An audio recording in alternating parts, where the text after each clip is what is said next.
আর একটা দোয়া শিখাই দেই, ইনশাআল্লাহ এই দোয়া করলে রিজিক তো বাড়বেই ইনশাআল্লাহ, আপনার যত ঋণ আছে ইনশাআল্লাহ আল্লাহ পাক শোধ করে দিবেন। বিশ্বাস করলেন না? এই দোয়া শিখাই দিচ্ছি, এই জন্য আমাকে হাদিয়া দেওয়া দরকার, স্পেশালি আমাকে এখন হাদিয়া দেওয়া দরকার। একটা গুরুত্বপূর্ণ দোয়া শিখাই দিচ্ছি। আলী রাদিয়াল্লাহু আনহু বলেছেন, কোনো ব্যক্তির যদি পাহাড়ের সমানও ঋণ থাকে, এই দোয়া যদি আমল করে আল্লাহ পাক ওই ঋণও শোধ করে দিবেন ইনশাআল্লাহ। ঋণ কেমন জানেন? ওই যে এখন মানুষ ঋণ নিচ্ছে 1 কোটি টাকা ব্যাংক থেকে, 2 কোটি টাকা ব্যাংক থেকে, হ্যাঁ, কত বছর, 10 বছরের জন্য, 20 বছরের জন্য বাড়ি করছে, তাই না? তার ধারণা এমন যে সে মারা গেলে তার ঋণটা কেউ না কেউ শোধ করে দিবেই দিবে, তাই তো? আর আল্লাহর রসুল কি বলছেন দেখেন, একজন মারা গেছেন, নবী সাল্লাল্লাহু আলাইহি সাল্লামের সময় একজন মারা গেছেন। তো নবী করিম সাল্লাল্লাহু আলাইহি সাল্লাম বলছেন, এই ব্যক্তির কি কোনো ঋণ আছে? একজন সাহাবী বলেন, হ্যাঁ ইয়া রাসূলুল্লাহ, তো ঋণ আছে। নবীজি বললেন, তোমরা ওর জানাজা পড়ো, আমাকে ডেকো না। তোমরা ওর জানাজা পড়ে নাও, আমি জানাজা পড়তে চাচ্ছি না। আমি এখন কেমন করে আপনাকে বুঝাবো ঋণ কত ভয়ঙ্কর জিনিস। আপনি যে ব্যাংক থেকে 3-4 কোটি টাকার লোন নিয়ে রাখছেন, লাখ লাখ টাকা লোন নিয়ে বসে আছেন, দিব্যি সুখে বসে আছেন, এমন চিন্তায় যে আপনার মৌত হবে না। আর নবী সাল্লাল্লাহু আলাইহি ওয়াসাল্লামের সময়ে একজন মারা যাচ্ছেন, তিনি বলছেন তোমরা জানাজা পড়ে নাও, আমি জানাজা পড়তে চাচ্ছি না। মানে ঋণগ্রস্ত ব্যক্তির জানাজাও তিনি পড়তেন না। তারপরে একজন এসে বললেন, ইয়া রাসূলুল্লাহ, আমি তার ঋণ শোধ করে দিব, তার যা ঋণ আছে আমি শোধ করে দিব। তখন নবী এসে জানাজা পড়লেন সাল্লাল্লাহু আলাইহি ওয়াসাল্লাম। তা আপনার এই কোটি কোটি টাকা ঋণ শোধ করার লোক তো রেডি আছে নাকি? আছে না? সমস্যা নেই, আপনার জানাজা পড়া হবে। কারণ হুজুরকে আপনি 5,000 টাকা দিবেন, হুজুর জানাজা পড়াই দিবে, কোনো সমস্যা নেই। তারপরে আপনার মিলাদও হবে, আপনার একটা বড়সড় দোয়াও হবে ইনশাআল্লাহ। কিন্তু আল্লাহ পাক বলেছেন যে শহীদ, আল্লাহর পথে যুদ্ধ করে শহীদ হয়েছে, এই ব্যক্তির আত্মাও ঝুলে থাকে যতক্ষণ পর্যন্ত না তার ঋণটা শোধ করা হয়। এবার বলেন আমি কি বুঝাবো আপনাকে? আর কিছু বলতে হবে? তো এখন সেই দোয়া শিখাচ্ছি আপনাদেরকে, যে দোয়া শিখলে আপনারা ঋণ থেকে বাঁচবেন ইনশাআল্লাহ। কত দিবেন বলেন? আচ্ছা, হ্যাঁ, এই তো, শুকরিয়া। দোয়া করবেন যেন আল্লাহ পাকের দিনটাকে আল্লাহর জমিনে প্রতিষ্ঠা করতে পারে। আমার সাথে বলেন, দোয়াটা হচ্ছে আল্লাহুম্মা ইকফিনি বিহালালিকা আন হারামিকা ওয়া আগনিনি বিফদলিকা আম্মান সিওয়াকা। এই দোয়াটা ছোট না, এটা মুখস্থ করবেন, সেজদায় পড়বেন, নামাজের সেজদায় পড়বেন, আত্তাহিয়াতু দরুদ শেষ তারপরে পড়বেন, নামাজ শেষে হাত তুলে করবেন, যখন তখন শেষ রাতটা করবেন। ইনশাআল্লাহ দেখবেন আপনার ঋণ বলতে কিছু থাকবে না ইনশাআল্লাহ। যদি থাকেও, বড় কোনো ঋণ থাকেও, আল্লাহ পাক অন্য কোনো মাধ্যমে এটা শোধ করার ব্যবস্থা করে দিবেন ইনশাআল্লাহ। ইনশাআল্লাহ। যে দারিদ্রতা দূর করতে চান, সচ্ছলতা চান, কয়েকটা কাজ করেন। এই যে বললাম, 1 নাম্বার সূরাতুল ওয়াকিয়া তেলাওয়াত করেন, 5 ওয়াক্ত নামাজ জামাতে পড়েন, ডেইলি কিছু সময়ের জন্য কোরআন তেলাওয়াত করেন, আর আল্লাহর কাছে রিজিক চান, জিকির বেশি বাড়ায় দেন। পারবেন না ইনশাআল্লাহ?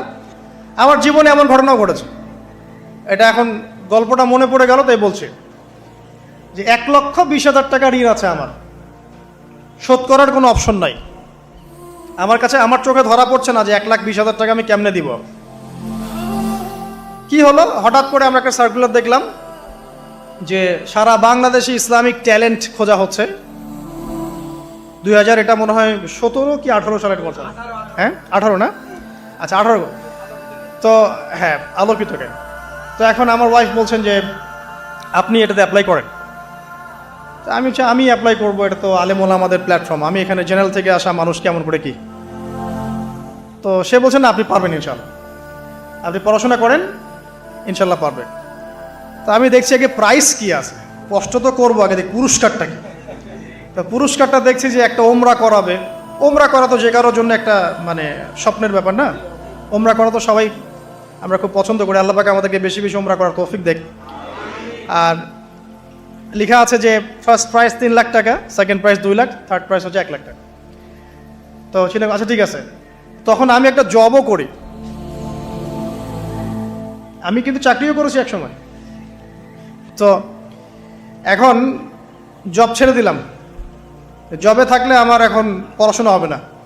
তারপর টানা 4 কি 5 মাস দৈনিক 10 থেকে 12 ঘন্টা করে পড়েছি। টানা 4 থেকে 5 মাস দৈনিক 10 থেকে 12 ঘন্টা, নাওয়া খাওয়া সব ওখানেই। আর যতটা সহজ মনে করছেন আসলে কিন্তু প্রতিযোগিতা অত সহজ নয়। আসলে যে কোনো জায়গা থেকে প্রশ্ন আসতে পারে, আকিদা, সিরাত, ইতিহাস, এটা ওইটা অনেক টপিক, প্রায় 36টা বিভাগ আছে। তো আলহামদুলিল্লাহ কীভাবে জানি আস্তে আস্তে উঠতে পারলাম। গিয়ে দেখলাম যে হ্যাঁ, টিভি রাউন্ডে চলে গেছি। আমি তেমন কিছুই করি নাই, আমি শুধু পরিশ্রম করেছি, আল্লাহর কাছে বেশি থেকে বেশি দোয়া করেছি যে আল্লাহ আমার ঋণ আছে, ঋণ শোধ করতে হবে একটা। এবং আমি চাচ্ছি যে এই প্রোগ্রামের মধ্য দিয়ে দিনের একটা বড় সার্কেল পাওয়া যায়, দিনী প্ল্যাটফর্ম পাওয়া যায়। তো আলহামদুলিল্লাহ আল্লাহ পাকের ইচ্ছায় সেখানে একটা ভালো রেজাল্ট হলো এবং সেখানে ওমরাও করা হলো আলহামদুলিল্লাহ। এবং ক্যাশ তারা খুব তাড়াতাড়ি দিয়ে দিয়েছে। আমি পুরো ক্যাশটা আগে পেয়েই আগে ঋণটা শোধ। এখন এই সময় কিন্তু আমি দোয়াটা করেছি, আল্লাহুম্মা কফিনি বিহালালিকা আন হারামিক ওয়া আগনিনি বিফাদলিকা আম্মান সিওয়াক। দেখেন, আমি কিন্তু জানতামও না এমন কোনো প্রতিযোগিতা হবে, আমি সেখানে পার্টিসিপেট করব, ওই ওসিলায় ওমরা করব, ওই ওসিলায় আবার ঋণও শোধ হবে, আমার কিন্তু মাথায় ছিল না। এটাই হচ্ছে আল্লাহ পাকের সেই আয়াত যে ওয়া মান ইয়াত্তাকিল্লাহ ইয়াজআল লাহু মাখরাজা। আল্লাহ পাককে যে ভয় করবে আল্লাহ পাক তার জন্য রাস্তা খুলে দিবেন ইনশাআল্লাহ। ওয়া ইয়ারযুকুহু মিন হাইসু লা ইয়াহতাসিব, এবং এমন উৎস থেকে আল্লাহ পাক রিজিক দিবেন যেটা সে কল্পনাও করতে পারে না। এটা আল্লাহ পাক তাওয়াক্কুল রাখেন। জাস্ট ওই ইসমাঈল আলাইহিস সালামের মায়ের মতো হাজরা আলাইহিস সালাম ইব্রাহিম আলাইহিস সালামকে বলছেন, আপনি আমাকে এখানে ছেড়ে যাচ্ছেন কি জন্যে? ইব্রাহিম বলছেন আল্লাহর আদেশে। তখন তিনি বলছেন তাহলে আল্লাহ আমাকে ফেলে দিবেন ইনশাআল্লাহ। সেই মায়ের গর্ভ থেকে ইসমাইলের মতো সন্তানের জন্ম হলো, যেই সন্তানকে বাবা বলছে যে আমি তোমাকে জবাই করছি, স্বপ্নে দেখেছি, ফানজুর মাযা তারা, তোমার রায় কি? সে বলছে ইয়া আবাতি ফাআল মা তুমার, আপনাকে যে আদেশ করা হয়েছে আপনি সেটাই করেন।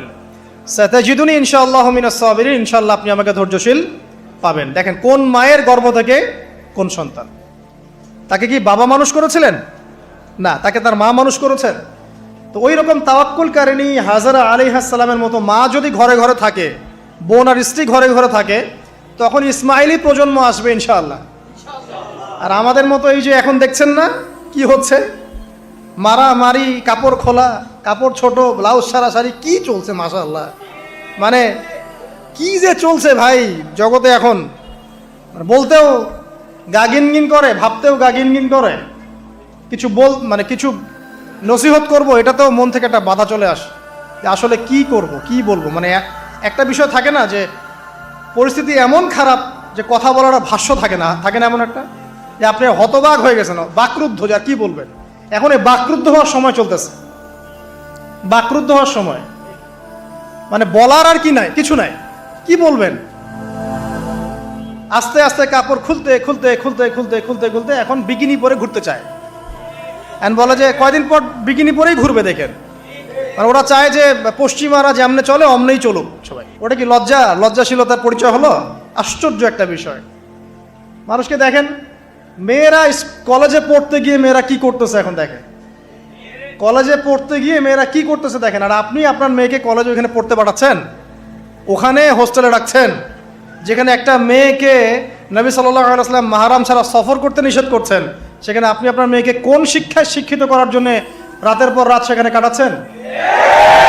আর তারা নিজেরাই বলছে যে মেয়েদেরকে ফোর্সফুলি যৌন কাজে বাধ্য করা হচ্ছে।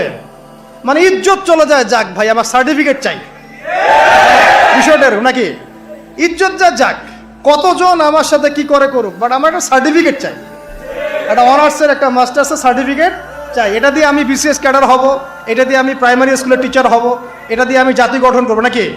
পরে এরাই তো আপনার ঘরে বউ হিসেবে আসবে, মানে আপনার কি অবস্থা হবে চিন্তা করেন এখন। তা আমরা আসলে ভাই কোথায় আছি এখন? আল্লাহ পাক আমাদেরকে বোধোদয় দান করুক, আমরা দোয়া করি। তবে একটা হাদিস না বললে আমি এখান থেকে সরতে পারতেছি না। এই কথাই নবী সাল্লাল্লাহু আলাইহি ওয়াসাল্লাম বলেছেন, হুবাহু এই কথাই, একদম এটাই, যে ফিতনা ধেয়ে আসছে, লা ইলাহা ইল্লাল্লাহ, ফিতনা ধেয়ে আসছে। তার স্ত্রী জাইনাব বিনতে জাহাশ তিনি বলছেন, ইয়া রাসূলুল্লাহ সাল্লাল্লাহু আলাইহি ওয়াসাল্লাম, আনুহলিকু ওয়া ফিনা সালিহুন, আমাদের মধ্যে সৎ মানুষগুলো থাকা সত্ত্বেও কি আমরা ধ্বংস হয়ে যাব? সুন্দর প্রশ্ন না? নবীজি বলছেন, নাম, তোমরা ধ্বংস হয়ে যাবে। ইদা কাসুরাতিল খাবাস, যখন এরকম নগ্নতা, বেহায়াপনা, অশ্লীলতা ছড়িয়ে পড়বে, তখন সৎ অসৎ, আলেম জালেম সব ধ্বংস হয়ে যাবে। জাতি গঠন করবেন, সব ধ্বংস। আল্লাহ পাকের গজব সময়ের ব্যাপার মাত্র। আল্লাহ পাক শুধু